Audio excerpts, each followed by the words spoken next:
Hello students, welcome to the lecture on pricing practices and strategies, and after this lecture we will be able to learn the following objectives. Understand the various forms of market, define price discrimination, explain the determination of market price, discuss the transfer price, describe the price war,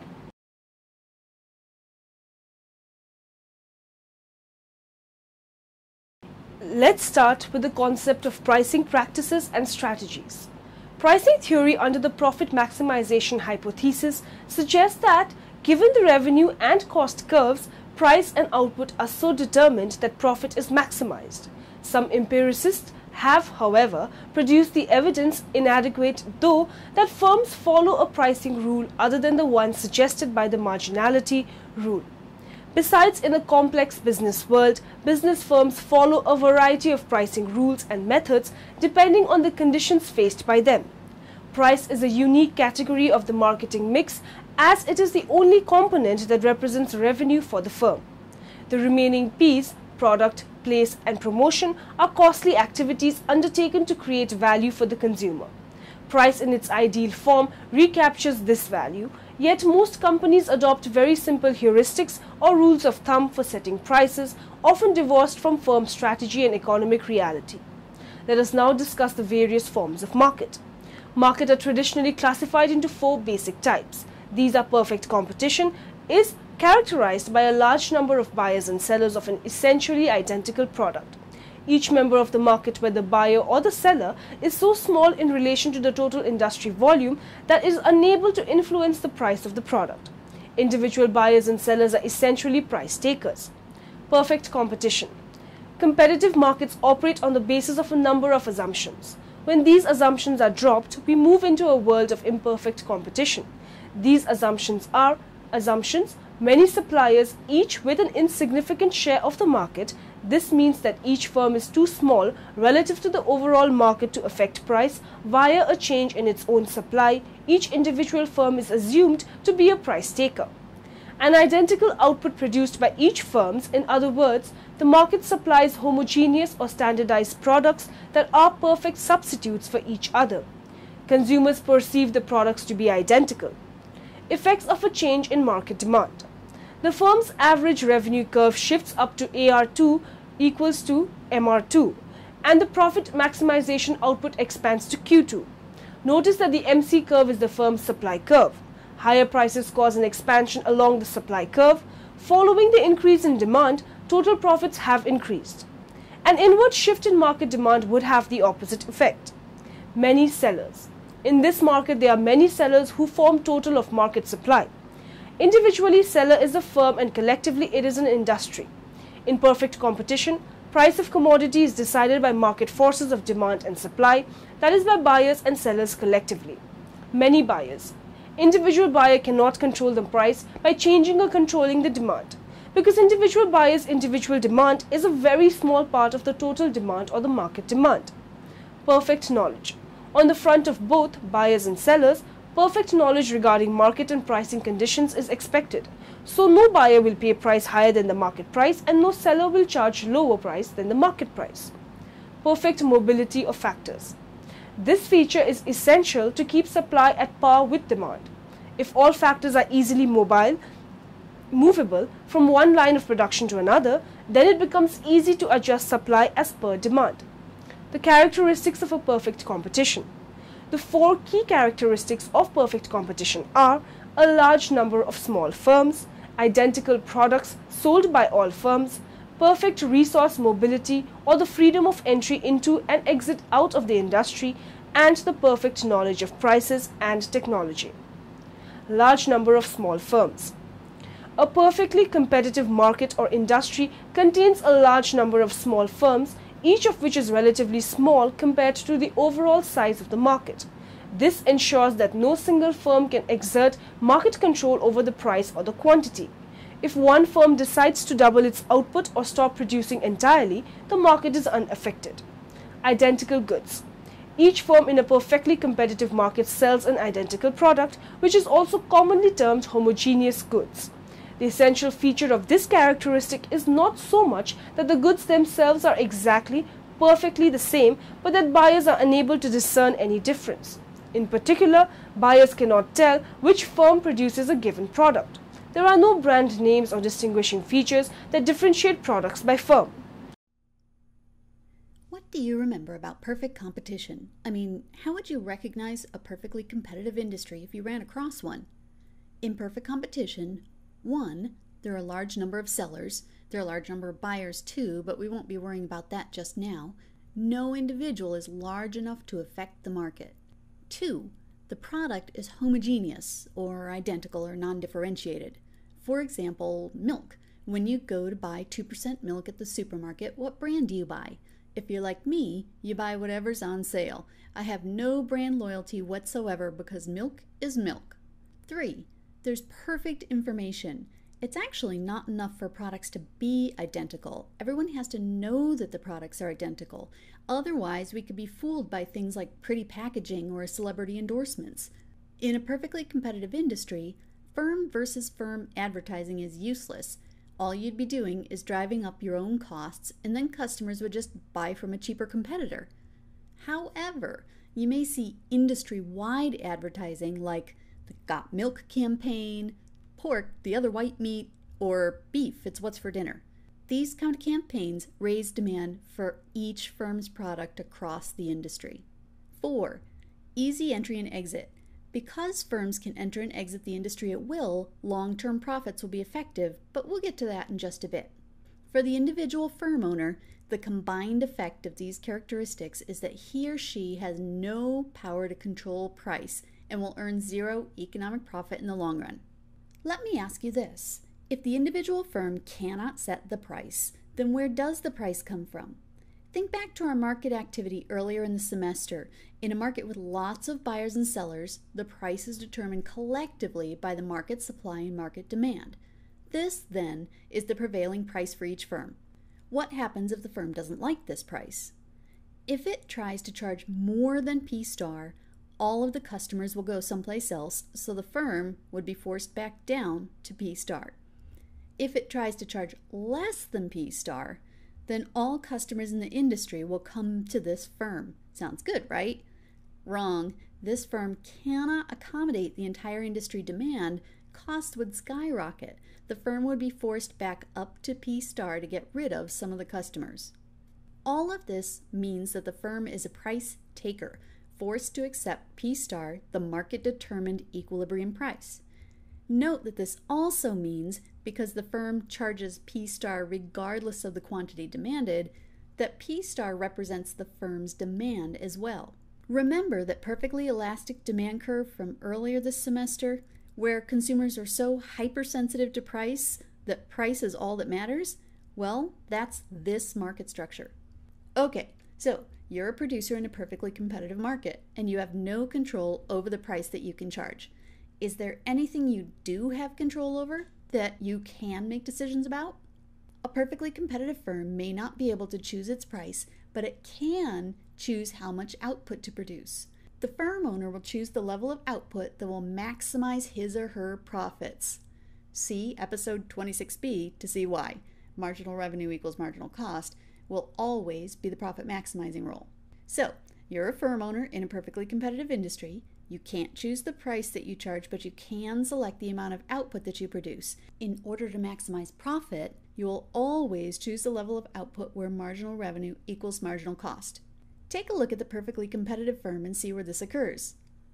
I need to choose output such that marginal revenue equals marginal cost, but right now I don't see marginal revenue or marginal cost. Let's start with marginal revenue. Marginal revenue is the additional revenue that you earn when you sell an additional unit of output. For a perfectly competitive firm, since all units are sold for the same price, each unit sold always adds the same amount of revenue, P star. For example, if price is $5, then the total revenue for 0 units is $0, for 1 unit is $5, for 2 units is $10, and so on. Selling 1 more unit generates $5 additional of revenue each time. Therefore, marginal revenue is equal to the equilibrium price. Note that this is only true for perfect competition. What about marginal cost? Well, marginal cost is actually pretty easy. We constructed the cost curves, marginal cost included, before knowing anything about market structures. Those cost curves are the same regardless of the structure we're operating in. This means that the marginal cost for the perfectly competitive firm is just marginal cost. Remember that J-shaped Nike swish thing? And now, all we need to do is select the level of output where marginal revenue equals marginal cost. Now, because there are no average cost curves in this diagram yet, I can't actually show you how large or small the profits are, only that Q star will be the best level of output for this particular producer based on the profit maximizing rule. Let's look at just one example of how to find profit using this model, then we'll do more cases in class. What if my perfectly competitive producer is operating in an industry where price is greater than the cost per unit? I can already tell that this producer will be making profits since there's more coming in for each unit than there is being paid out in cost, but let's see what it looks like. Notice that I've positioned the average cost curves below the price line. Where is MR equals MC? This gives me Q star. At Q star, what is the total revenue coming in? Revenue is the price I can charge times the number of units that I sell. In this case, the green area. At Q star, what's the total cost of producing this output? It's the cost per unit, ATC, times the number of units that I sell, in this case, the red area. The amount of revenue, in green, that doesn't get chewed up by the costs, in red, is profit. In this case, I've indicated profit by the blue area. In the short run, this producer earns positive profits. Why do I say in the short run? Because those short-run profits attract the sharks. Other outside firms see the profits and enter the industry to set up shop. This causes industry supply to increase, driving the price downward. In the end, the entry only stops when there are no more profits to attract the sharks, until price is equal to average total cost and the firms just break even. In the long run, a perfectly competitive firm's profits are always equal to zero. Monopolistic competition. Monopolistic competition market is a form of market in which there are a large number of buyers and sellers of differentiated commodities. Under monopolistic competition, commodities of different sellers are close substitutes of one another but not identical. That is, the commodity of one seller is slightly different from the commodity of other sellers. Now, moving on to the next topic, we will study the price discrimination. Price discrimination or price differentiation exists when sales of identical goods or services are transacted at different prices from the same provider. In the theoretical market with perfect information, perfect substitutes and no transaction cost or prohibition on secondary exchange or reselling to prevent arbitrage, price discrimination can only be a feature of monopolistic and oligopolistic markets where market power can be exercised. The effects of price discrimination on social efficiency are unclear. Typically, such behavior leads to lower prices for some consumers and higher prices for others. Output can be expanded when price discrimination is very efficient, but output can also decline when discrimination is more effective at extracting surplus from high-valued users than expanding sales to low-valued users. Even if output remains constant, price discrimination can reduce efficiency by misallocating output among consumers. How does price get determined in a perfectly competitive market? Know that when we look at the whole market, it's pretty easy. We have supply, or marginal cost, demand, or marginal benefit, and where they cross, that gives us equilibrium quantity and equilibrium price. But for the perfectly competitive firm, the individual firm, this isn't the case. The way the individual firm gets its price determined in a perfectly competitive market is through the interaction of all the firms in the whole market. The reason this is the case is because in a perfectly competitive market, a firm is not large enough to influence the price of the good. So whether the firm decides to sell more or less, or even if it leaves the market altogether, the price of that good doesn't change because there are so many other firms in the market. So that firm is what's called a price taker. they take the price from the market and they have no choice whether to charge that price or not. So this is market price. And that ends up being the price that the individual firm has to take. So if they decide to sell where price equals marginal cost, this will be the quantity supplied for that individual firm. What if the firm decides to produce more and sell here? Well, now the price they're selling at is greater than the market price, so nobody will buy their good because they can get an identical good for a cheaper price. If the firm decides to sell here, their price is below the equilibrium price. They're not making enough money to stay in business in terms of economic profit and that sort of thing, so they'll actually have to drop out of the market as well. Even though they'll sell goods at this price and they have a lower marginal cost, the opportunity cost of staying at this point is too high, and they'll either have to increase their price to get back to the market price or they'll drop out of the market. So the key to remember here is that in perfect competition, firms are price takers.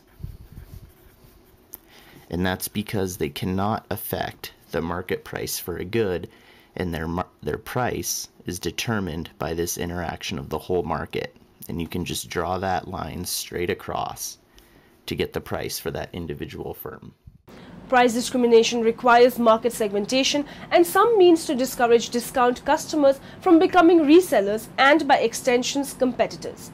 This usually entails using one or more means of preventing any resale, keeping the different price groups separate, making price comparisons difficult, or restricting pricing information. The boundary set up by the marketeer to keep segments separate is referred to as a rate fence. An example is student discounts at museums. Price discrimination in intellectual property is also enforced by law and by technology. Types of price discrimination. There are three types of price discrimination. First-degree price discrimination. In first-degree price discrimination, price varies by customers' willingness or ability to pay. This arises from the fact that the value of goods is subjective. A customer with low price elasticity is less deterred by a higher price than a customer with high price elasticity of demand. Second-degree price discrimination. In second-degree price discrimination, price varies according to quantity sold. Larger quantities are available at a lower unit price. This is particularly widespread in sales to industrial customers, where bulk buyers enjoy higher discounts. Third-degree price discrimination.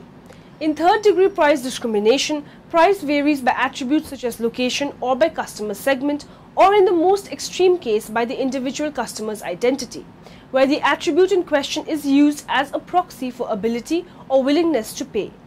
Let's know the determination of market price.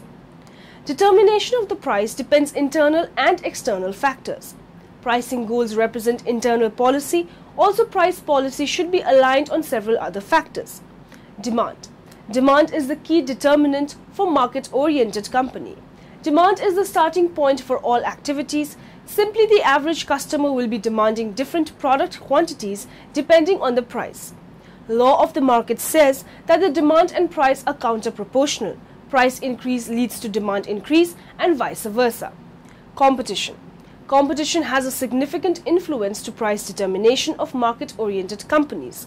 Prices need to be adjusted in order to address the competition. Cost. While demand and competition are external factors, the costs are internal. The cost must be embedded in every stage of price determination process. There are several methods of cost embedding into price. Cost plus. Company calculates the cost and increased price for the specific profit. Markup, price based on cost increased for amount of specific markup percentage. Life cycle. Life cycle pricing approach analysis, the current phase of product life in market. Entering phase usually requires higher sales prices in order to pay back initial development cost. Also, customers are willing to pay more for a new product. Growth phase is bringing the market stabilization. Prices are more or less stable. Saturation phase leads to price decline due to competition, entrance and loss of consumers' interest. Declining phase is the last part of product life cycle. Prices are still going down. Sales channel. Sales channels have the different shopping occasion. Consequently, the pricing is adjusted to sales channel. For example, the same products are cheaper in hypermarket than on petrol station. Government. Government is usually doing not interfere into price determination. Exceptionally, it may limit maximal prices for a certain product.